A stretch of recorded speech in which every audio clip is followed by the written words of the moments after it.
माननीय अध्यक्ष जी, खंड 1। जी हाँ, दिनांक 1/9/2016 से ही संपूर्ण प्रदेश में ऑनलाइन पंजीयन की सुविधा है एवं श्रमिक स्वयं अथवा निकट के ई मित्र केंद्र के माध्यम से पंजीयन हेतु आवेदन कर सकता है।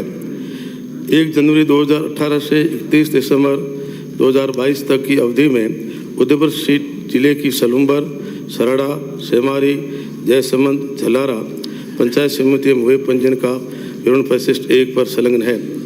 खंड 2।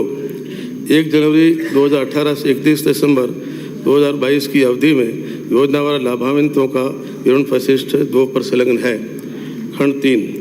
मंडल की निर्माण श्रमिक जीवन एवं भविष्य सुरक्षा योजना के अंतर्गत हिताधिकारियों द्वारा PMJJBY अथवा PMSBY हेतु कराए गए बीमा की प्रीमियम राशि का क्रम से 50% एवं 100% पुनर्भरण किया जाता है। पंजीकृत श्रमिकों की संतानों की उच्च शिक्षा हेतु मंडल की निर्माण श्रमिक शिक्षा एवं कौशल विकास योजना के अंतर्गत पात्रता अनुसार छात्रवृत्ति दिए जाने के साथ साथ मेधावी छात्रों को प्रोत्साहन राशि भी दिए जाने का प्रावधान है।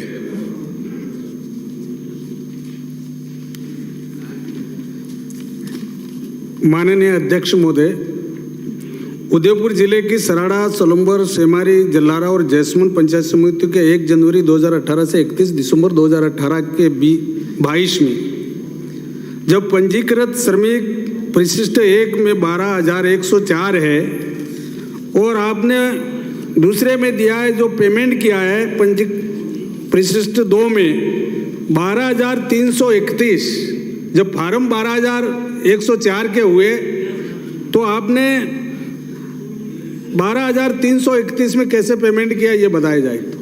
इनके खाते से किया, मंत्री जी के खाते से, ये बताए।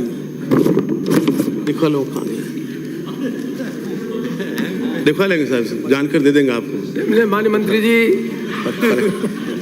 मंत्री जी, आप प्रश्न जब आता है तब पूरा सेक्रेटरी लेवल पर, मंत्री लेवल पर स्क्रूटनी होता है। माननीय सदस्य का प्रश्न बिल्कुल वाजिब है।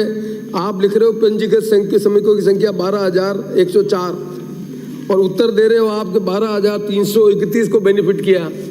तो ये जो 12,200 से ये बढ़ गए, ये किस साइड से मिले, किसने किया, ये कोई एक्सक्यूटिव हो रही नहीं हो रही है?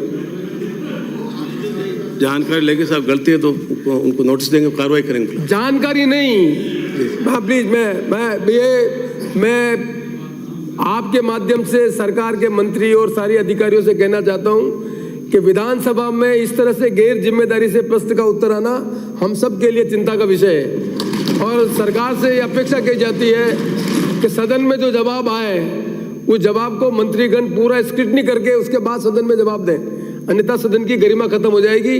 जिस अधिकारी ने इस सूचना को सही नहीं दिया है, मैं अपेक्षा करूंगा माननीय मंत्री जी उसके खिलाफ आप कार्रवाई करेंगे। माननीय अमृता जी, अमृता जी करेंगे, हाँ कार्रवाई करेंगे साहब। तो एक मिनट पहले मंत्री सुनो आप, एक मिनट मंत्री जी क्या करें, मंत्री जी बताएं। स्पष्ट नहीं लिखा, लिख के दो स्पष्ट यार, क्या लिखा है, क्या लिखा है, पढ़ नहीं पा रहे। नहीं कर सकते कि अब सदन के नियम है। मंत्री जी ऑफिसर गैलरी में पुकार के बात कर रहे हैं, आप इनको प्रताड़ित करिए। विधानसभा के सारे नियम प्रक्रिया तार तार हो रही है, सीधा ऑफिसर गैलरी में बात कर रहे हैं मंत्री। तो आपके रहते हुए सब दिख रहा है। आप भी जाते हैं गैलरी में। माननीय मंत्री जी, माननीय अमृता जी दूसरा प्रश्न पूछे। एक मिनट पहले अमृता जी, पहले कटा जी आप पूछे। अध्यक्ष महोदय, आपने अपनी भावना प्रकट कर दी, लेकिन निश्चित रूप से इन प्रश्नों को देखने के बारे में इनके जो भी सेक्रेटरी होता है उसकी भी जिम्मेदारी है। ये फाइल केवल एक मंत्री के द्वारा ही निकलती है, नीचे से बाकी सब लोगों के द्वारा आती है।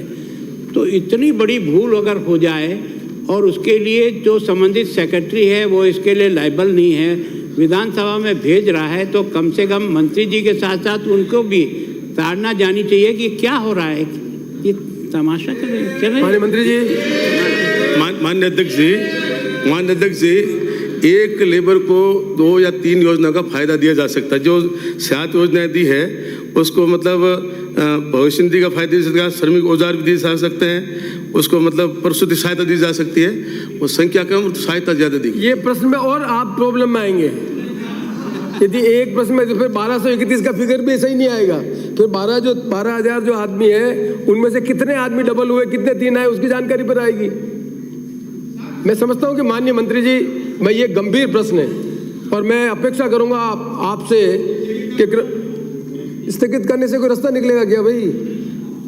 मैं आपसे अपेक्षा करूंगा कि इस संबंध में आप अपने सेक्रेटरी से जानकारी लेकर विधानसभा सेक्रेटरीट को इन्फॉर्म करें कि व्हाट इज दी वस्तुस्थिति क्या है। मैं आपसे अपेक्षा करूंगा, जानकारी लेके इतला करूंगा, पूरी खिलाफ कार्रवाई भी करेंगे। प्रश्नकाल समाप्त हुआ।